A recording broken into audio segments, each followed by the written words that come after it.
There they go. Yay. Okay. All right. Cool. Well, great. So I'm going to go ahead and get started. Carlos, are you still on somewhere? Okay. Sounds good. All right. So, great. I thank you, everyone. I know you've been here for a while, and I'm sure everybody's looking forward to getting home. So I will try and blaze through my presentation as quickly as possible. Unfortunately, I can't hear any of you, so I'm just gonna have to go with body language. So if you see anything, yeah, there we go. Exactly. The guys in back get it. Fantastic. Yeah, the guys in front. Okay. So all right. I will go ahead and start my little slide deck here. And again, I apologize since it's 6 o'clock in the morning where I am. I'm in San Francisco. I haven't watched the entirety of the rest of this show.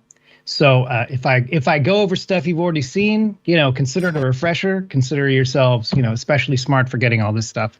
So I will just show you what I have prepared, and if I'm covering ground you already know, fantastic. But here we go.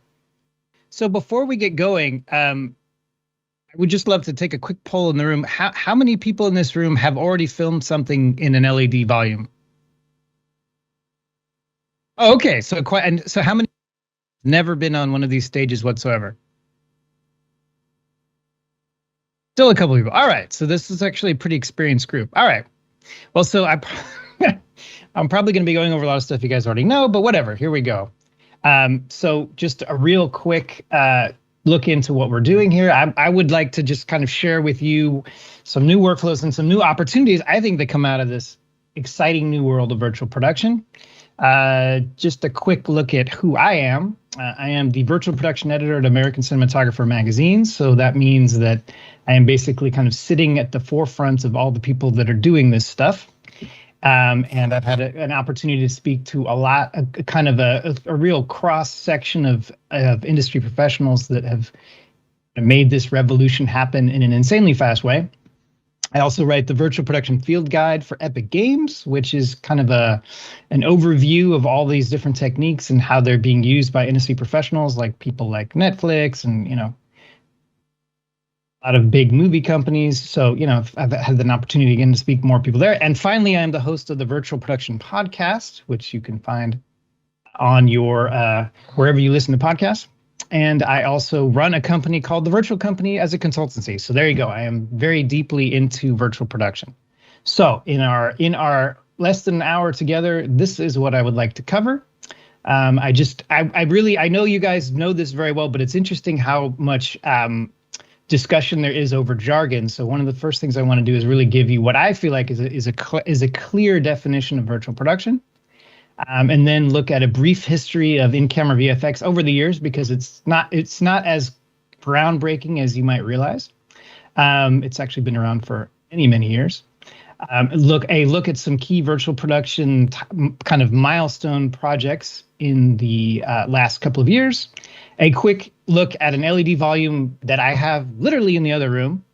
That's very tiny, but might give you some ideas of how small these things can become and still be viable, and not to mention cost effective. And here's the parts that I think you might have seen a bit of already. We're going to look at some of the key components of an LED volume and some of the kind of optical considerations to kind of get around, so that you're aware. And finally, some of the job opportunities in virtual production. And if there's any time left, Q&A on top of that. How does that sound? Can I get a show of hands? Sounds okay. All right, cool. All right, so let's just dive right in. So again, this is something that comes up so often that I got hired by the good folks at Netflix and at Epic to create a website called vpglossary.com, which is just all about trying to define all the jargon, because we as experienced filmmakers show up on one of these LED stages and suddenly we feel like we don't know what's going on because there's so much new jargon flying around. So to kind of have a baseline, I like to start with defining what I feel like virtual production is. And really, if I boil it down to the simplest term, it's where the physical and the digital worlds intersect or meet. And really what that means is that anywhere where there is a live production element and some form of digital or virtual activity going on, that's really virtual production. So, I know that a lot of people today think of virtual production as just LED volumes, but it really is something that goes back quite a few years before that. as early as something like 2009's Avatar, directed by James Cameron. This is the still frame here. And basically, what we're saying in that for virtual production is that we're taking mocap from actors and also mocap from cameras and creating CG animation with the look of live action. And this is one of the first films that even used the term virtual production. They were calling it virtual cinematography when they were filming it, but then they ultimately used virtual production to kind of encompass that entire term. As you know, it's this combination of real-time animation and physical production.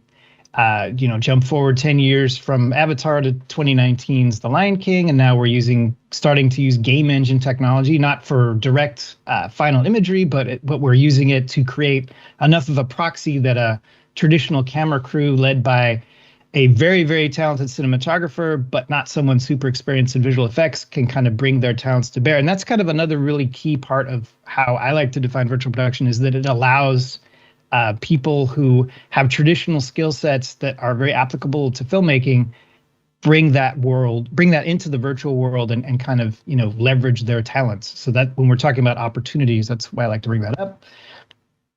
Finally, I think we've all heard this term "fix it in pre," very, very clearly defined. It's what you see is what you get filmmaking. If you've ever come from the world of green screen, now we can, we're seeing everything very much in camera. And the production period that we're used to spending most of our time in, which is post, is now completely inverted. And, the more that we get set before the shoot day, the better everything's going to turn out. So we've kind of switched to fix it in pre. And so, as I mentioned at the beginning of this prezzo, I want to show you that all of this trying to get stuff in front of the camera, as awesome as it is in real-time animation and with LED volumes, has actually been around for years in the form of various ways filmmakers have attempted to get things into in front of the camera. So I'm gonna see about so Carlos, is it okay if I'm just gonna switch over to a different share? We'll see if this breaks everything, but be ready. All right. So I'm going to share content. Open up another window here and share this out. I don't know if you're going to hear the sound from this video, but I'll do my best. Let's see what happens.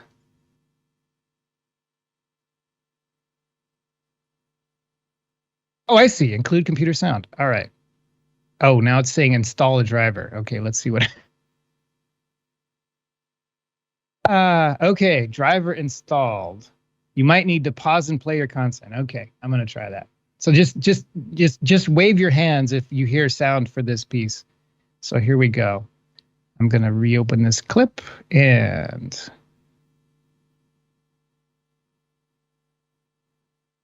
see.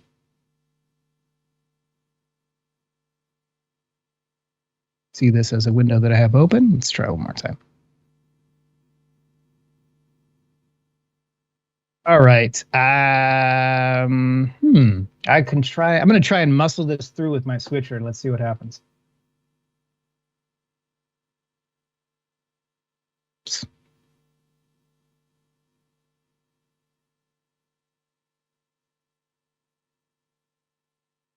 All right. So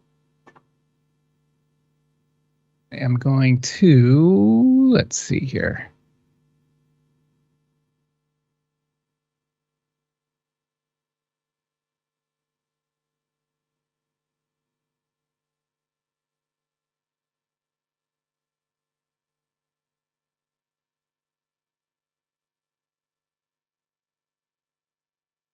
This is probably black right now, right?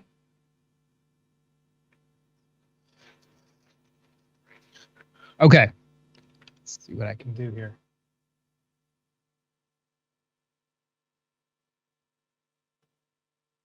Okay. Do we see like what appears to be a screen about to play something? Here we go. Okay.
All right.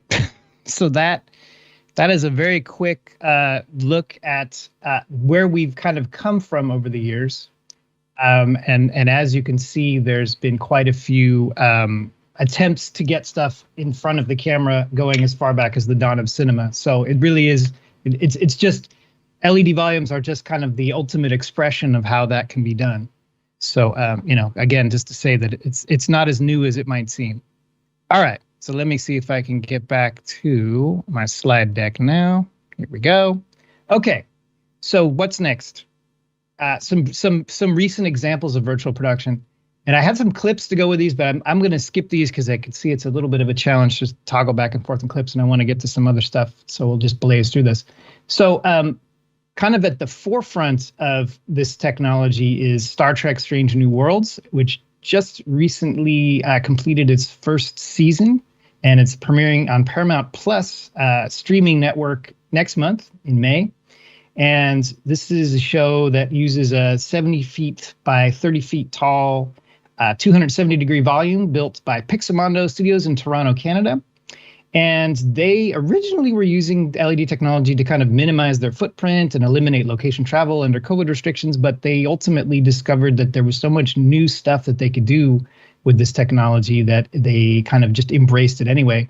And they've even designed some of the sets for this brand new show to work around LED volumes. Like they have a very large engine room on Star Trek, obviously always. And so now half of that room is now completely virtual with just a couple of desks and some kind of guardrails in front of it. But if you see it on screen, it just looks absolutely massive due to it being so much virtual. A little closer to where you guys are in Amsterdam right now, another recently wrapped production, Netflix's 1899. This is kind of a cool show because it was originally set to be filmed entirely on location on a 19th century sort of steamship out in the middle of the ocean. But again, due to COVID, they decided that the best way to realize what they had in mind would be to just bring it all into a virtual production stage. And so they did that in Germany, and they added some cool innovations like a set that could be entirely spun around with set pieces kind of rolled in and out on giant rafters. So they were able to, because it's set on the open ocean, they did a lot of water effects, and they were able to make raindrops land just inches or millimeters away from LED screens, which I'm sure you might know. LED screens don't like to get wet, but they figured that out. Star Wars series, we all know The Mandalorian kind of kicked off this current rage in LED volumes. The Book of Boba Fett just came out not too long ago on Disney Plus, and they have another show set to come out in May for Obi-Wan Kenobi. So again, tons of Star Wars shows lend themselves perfectly to this technique. And jumping forward even further in the future, this is a movie coming out next summer. This is the Ant-Man and the Wasp: Quantumania, I guess, aka Ant-Man 3. This is filming. I don't know if they're done yet. This is filming over in the UK. What you're looking at here is a reference reflection sphere sitting in front of a giant LED volume. So this is all on stage indoors.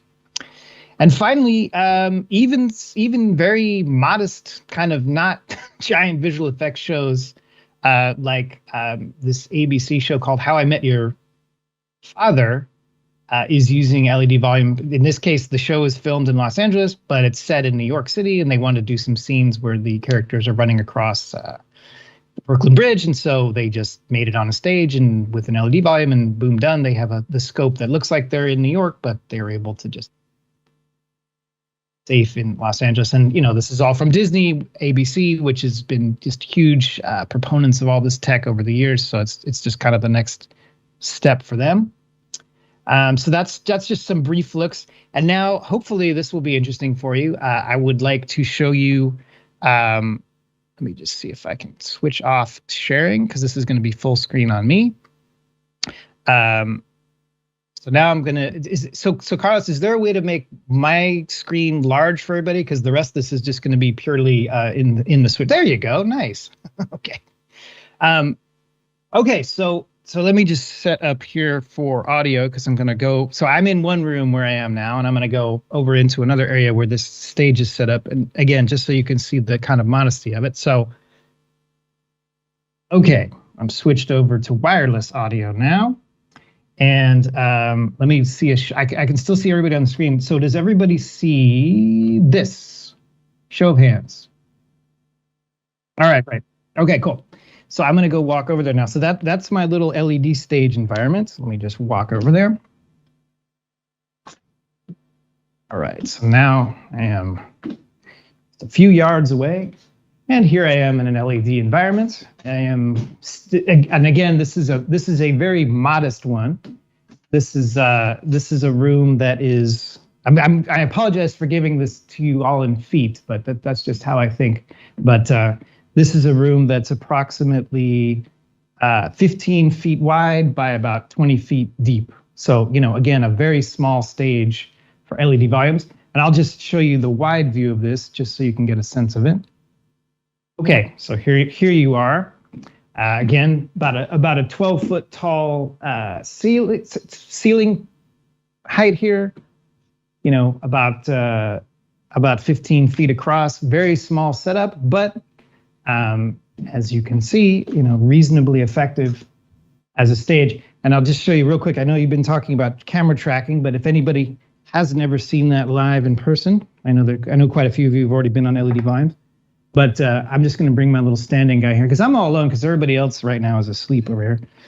But what I want you to look at, just real quick, is in this background. Look at this kind of mid foreground piece here. These kind of wooden slats. When I do my camera move, you'll see the frustum respond live to that.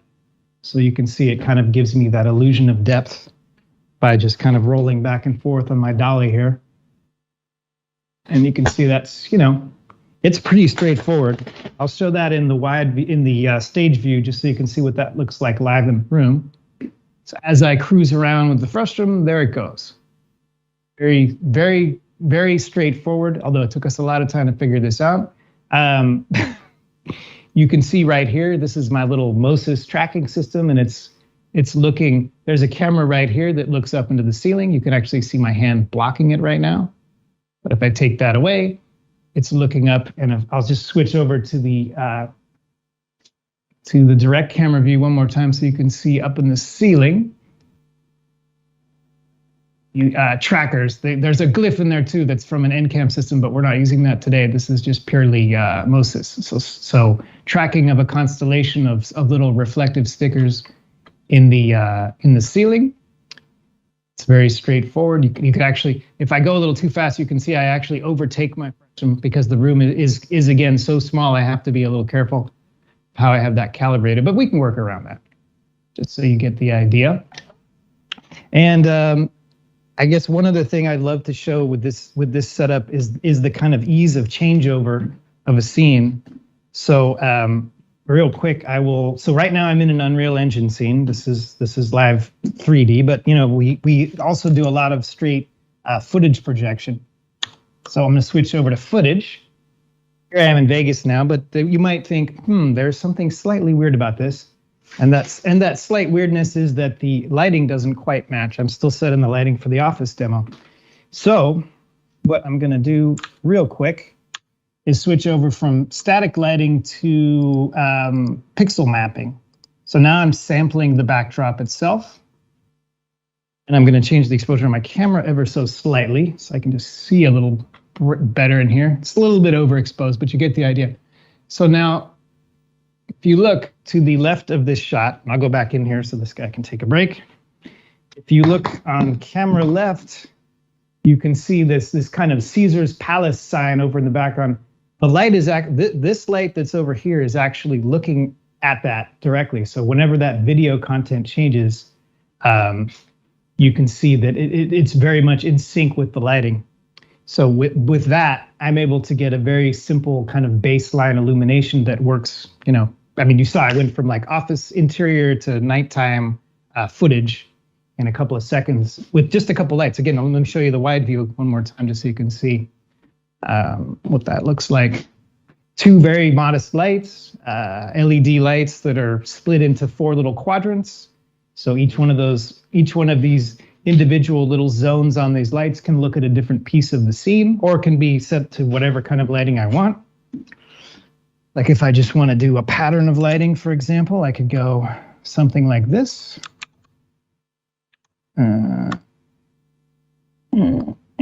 Something like this kind of lighting. I could do, a pattern of lighting. I could do some kind of crazy, whatever sort of stuff. Whatever I can imagine. Possible.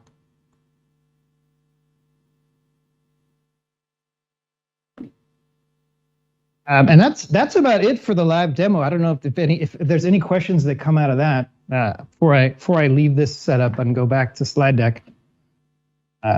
What do you say?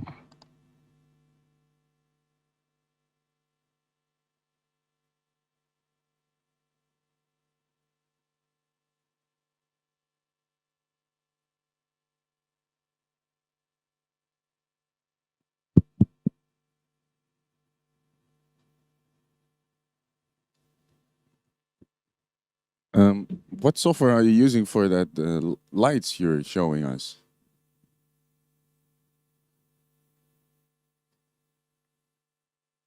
Oh yeah, so the app that I use for light control is called ELM Light Manager, and it's a very simple program.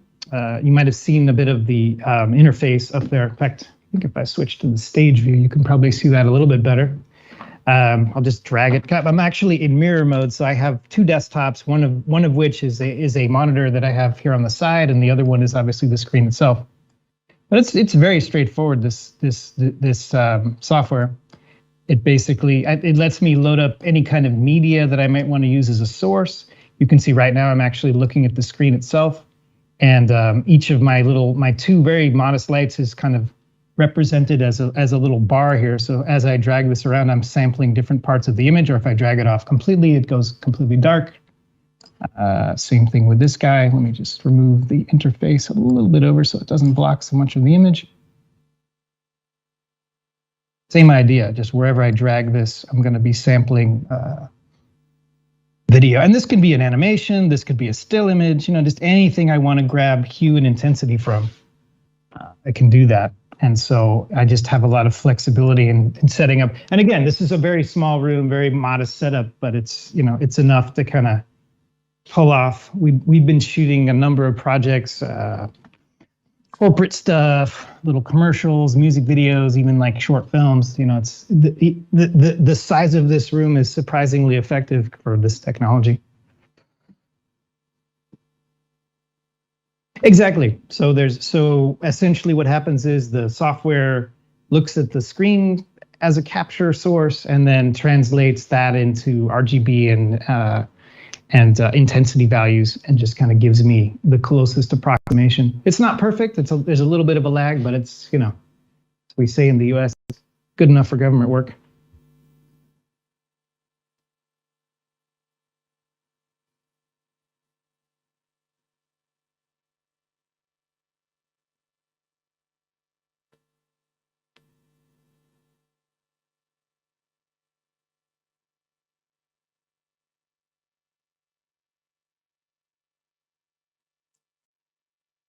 So in this setup, and you can see the exposure changes pretty dramatically. Let me just knock that back down. There we go.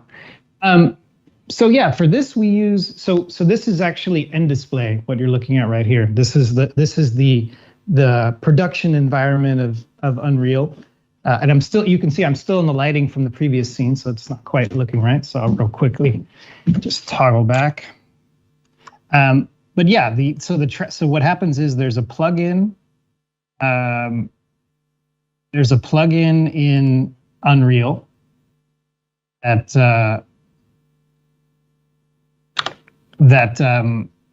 connects to the star tracker, the tracking module, and just communicates its XYZ coordinates, and those very quickly get turned into to the corresponding moves in the engine. Like if you look at that kind of back table, you can see it's like, I can get as close as I want. Well, I'm limited a little bit by how large this room is, but get the idea. I can make it seem surprisingly big on screen.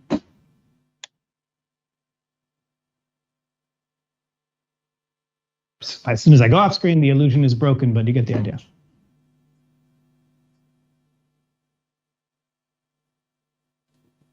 All right.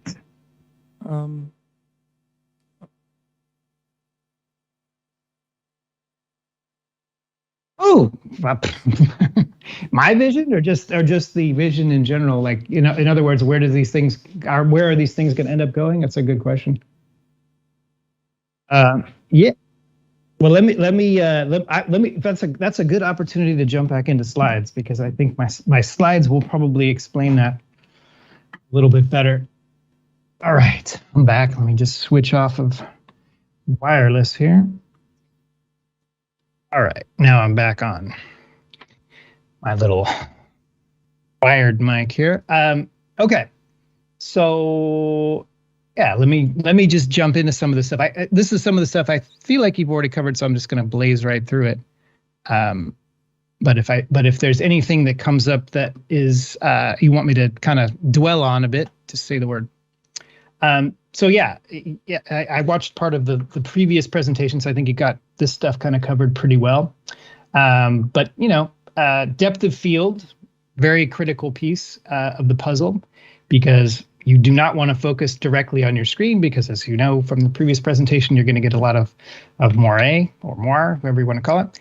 And this is kind of the one and only major gotcha in these LED stages, and it's something that I think, as we move forward in this trajectory of virtual production, again, to answer the previous question, that's going to go away, because we're going to get screens that have sharper and sharper pitches. We're going to have better processing. We're going to have larger volumes. We're going to have, I imagine at some point, we're going to have cameras that have some sort of sensor that is optimized to reduce this as well. But I think ultimately what's going to do the trick is short depth of field lensing, large volumes, and sharper and sharper pitches on the LED screens themselves. So that will go away.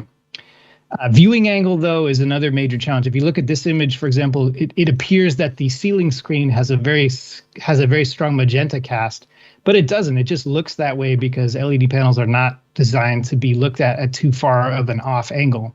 So what you get is some of the emitters don't quite seem like they're shining at certain angles.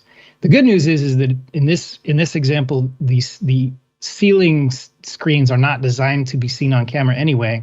They're just there for providing environmental lighting, and that doesn't change. Even though it looks like it would be providing a very insane amount of magenta cast, it actually, because it's directly underneath that screen, doesn't get that cast. It just appears that way from this particular perspective. So that's something to keep in mind. Frustum, you just saw a live demo of it in my stage, but the idea is pretty straightforward. We're trying to give the camera its perspective sort of directly to it, and leave the rest of the 3D environment essentially static. Because if you think about the real world, when you pan a camera around in the real world, the world itself doesn't spin around. And if it did, you would have kind of quite a bit of odd lighting changes. So that's why we restrict the movement of the environment to just what the camera can actually see, so that the lighting holds itself more or less still. And also it provides a big advantage as far as processing power. So that's sort of the main reasons why we use the frustum. What else? Latency lag. I don't know if you could. This is something you might have noticed in the previous little demo, that it's very easy to overtake the frustum and end up seeing that transition mark where there's static part of the environment and moving part of the environment. And the way we get around that is just by having absolutely massive volumes with giant frustums, so that we don't overshoot, or we keep our camera operation a little more conservative to avoid overshooting the frustum, because latency is definitely an issue. There's just a lot of processing that goes between what the engine is putting out on the screen and what the camera is capturing, a number of milliseconds later, and even a little bit of that kind of latency can cause you problems. So something to think about. And then just there becomes the whole challenge of creating an environment on geometric shapes. I have a very simple setup here. My screen is just one flat surface, so I don't have to deal with this kind of projection mapping stuff. But once you get into curved screens or walls or side walls, ceilings, I've seen floors. Even props can be built to LED screens. Then you become a more complicated virtual world. So that's it. Again, to review what you've already looked at. So finally, opportunities. This is what I think is where it gets very interesting. This is a subset of filmmaking, but at the same time, there is a lot of new opportunity, both for newcomers who have not done anything in production but are very interested, and as well as veterans who are looking to pivot into new opportunities. Really, it's just because the LED volume itself is such an unusual combination of job positions that used to be in post-production, such as compositors, VFX animators, artists, and brings them into a live environment with its own kind of schedule and pressure. So, people that have that long traditional training in how things should look to be most realistic, but also can deal with being on a live production environment, are the ones that are in demand right now, because it's just that unique combination of skills. Things like we talked about in the very beginning with the Lion King example, just by the nature of a camera being a virtual camera, you can take someone who is trained in operating a traditional camera and put them into one of these productions and have them transfer their skill set into the virtual world just by giving them a kind of familiar interface. And there's many, many ways to do this. In the Lion King, they did drone shots, they did Steadicam shots, they did dolly shots, crane shots, and all of it was being tracked into the virtual world so that those people didn't need to know anything about a real-time engine in order to be able to use their talents that they spent so many years building up. Virtual scouting, this kind of brings in a whole new way of working. I mean, in this example from Lion King, they're working in the same room, but there's absolutely nothing to stop you. And that's what people were doing for the past couple of years, of scouting out environments and planning productions entirely remotely, where everybody is looking either in a VR headset or even on just a screen in a Zoom call or a Teams call or whatever, and seeing everything that they need to see in order to kind of work together and be more and more efficient.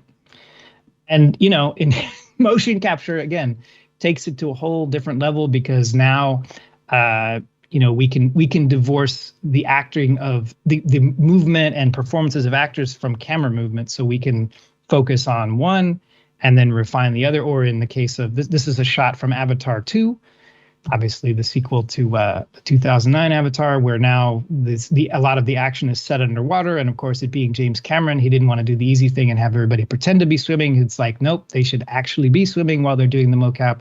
And so we get this kind of crazy sort of setup, which I'm sure is going to look amazing. And, if you think about all the different disciplines that are required to bring together a mocap stage and an underwater cinematography kind of shoot like this, you can just imagine all the new opportunities that are coming for people who are at the, cutting edge of technology versus, people who have been doing this kind of crazy production for years. That's really just about it. That's all I got. I kind of blazed through that, but I know that the show is running late, so I'm here to kind of pinch hit and, bring it up to the end. If you are interested in this sort of stuff, either to just learn more about it, or you're looking for maybe some help in setting these kinds of very modest DIY sort of volumes up, feel free to check me out on LinkedIn. I am fairly prolific with all things virtual production, and would love to connect and hear what you're up to. Let me stop sharing, and I'll just see if there's any other questions, or if everybody wants to get off to the pub. I completely understand. I have a very quick question. So, the light. I see a question in back. I don't hear it, but I see the light fixtures that you used. What model are those?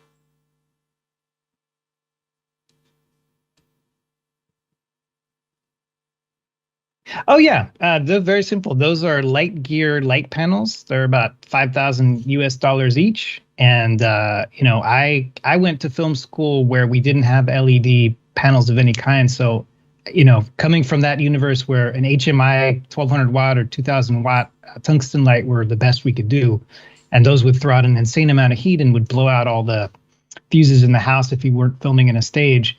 To go to that from that to something like this, to me, is pretty mind blowing. So I'm a big fan, and they're very easy to customize. But I mean, it's just, there's a world of these lights out there.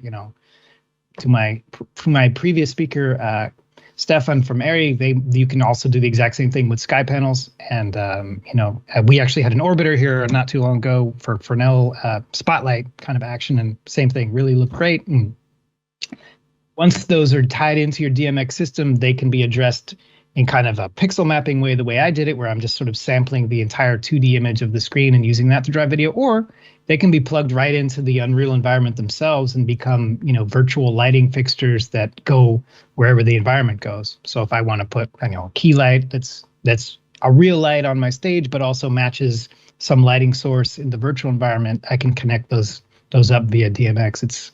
It's a robust kind of protocol, and it's kind of limitless what you can imagine being done with this. There's quite a few productions in the US that are really going to town. And actually, same thing with Star Trek. That Strange New World show is doing really cool stuff, synchronizing the live environment with the virtual environment and kind of making, lighting just really look synchronized and integrated.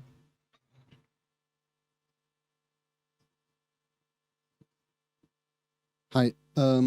My question is, we already saw some speaker today speaking about the reduction of the cost of the entire production of a series of a movie.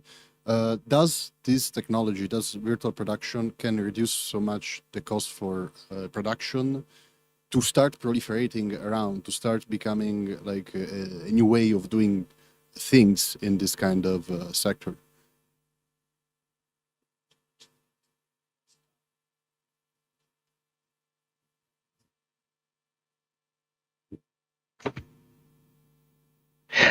Yeah, I mean, I think the people who are making the most success right now in virtual production are thinking of it less in terms of the savings, which can be significant depending on the way the production is set up, and more just as a way to maximize resources.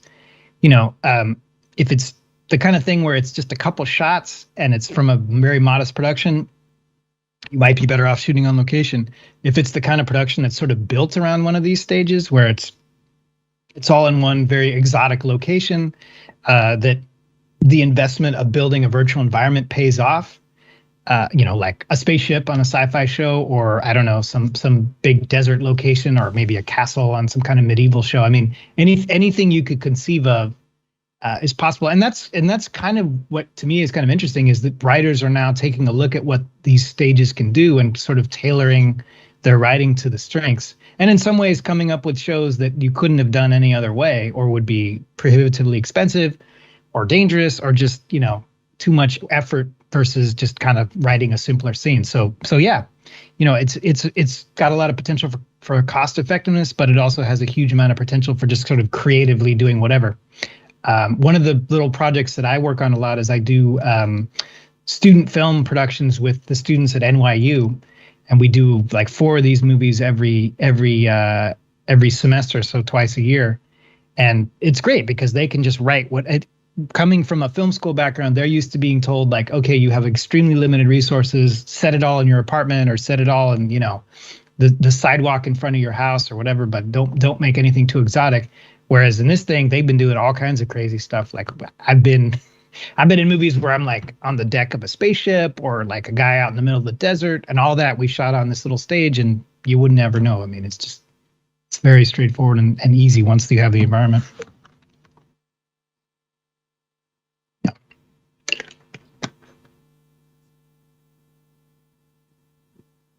I just want to say thank you for the virtual production field guide. It was very helpful when stepping into the world of virtual production. And it's very important that everyone is talking the same language, because so many departments are involved. So well done on that. It was very useful.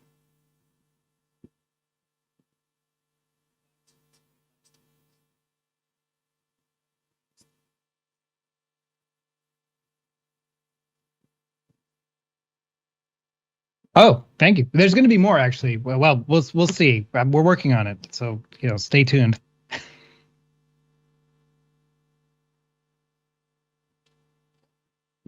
Hi, my name is Svetlana, and I'm from Riga, Lead Unit Virtual Production Studio.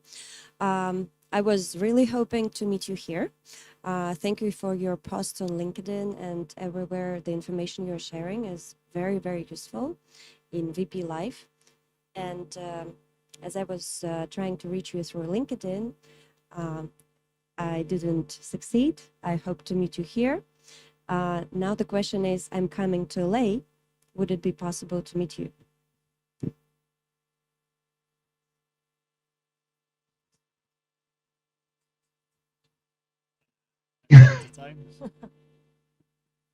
Well, yeah. I don't. If you're gonna be coming to NAB, I'll be at that. I would have loved. I totally would have loved to come out to Amsterdam and be there in person, but it was just too much stuff going on over here. I couldn't take off for that amount of time.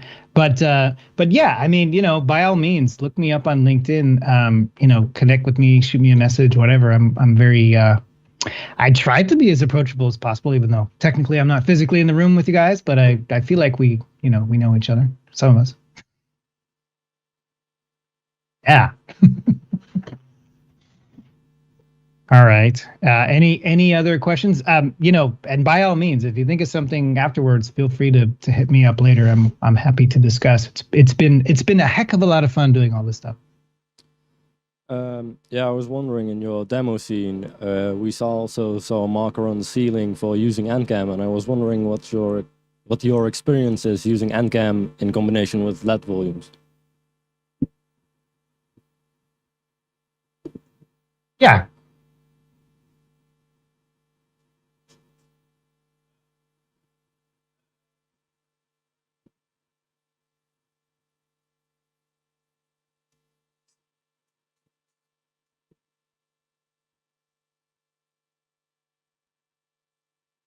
Oh yeah, so yeah, one of my kind of main sort of reasons for having this stage is to just kind of learn about all these different technologies. So we've tested Moses, we've tested NCAM, we've tested Vibe Tracker, we've tested. What else was there? Oh yeah, a couple of prototypes that I'm not allowed to talk about yet, but I had better luck with Moses. I think NCAM. I know NCAM is used a lot. I think it might be a little more optimized for exterior shoots. Kind of large environments where there's not the possibility of having static markers. But I mean, once you get up to speed with one of these systems, they all kind of do the same thing. As long as they have a plugin that works pretty well with the engine, Unreal in this case. I mean, Unity as well, but as far as I know, I haven't seen a lot of stuff with Unity being done in front of camera. Unity seems to be more of the previs visualization tool, whereas Unreal is kind of the reigning champ of in front of the camera stuff. But I've seen a lot of use of Moses. I've seen a lot of use of NCAM. I've seen a lot of use of Vibe Tracker, but I think a lot of people find that to be a little limiting because it's just not optimized for very accurate camera tracking. It's more of like a VR thing that people have hacked together, but it's a great way to get started. And I think there's plenty of room in this world for some more entry-level tracking products. I've seen people do it even with their phones, but again, it's a challenge because the accuracy you get with that and the reliability is definitely, I don't think, up to like the level of production, but it's great for experimenting and learning this stuff. Very long-winded answer, but I hope that answered the question.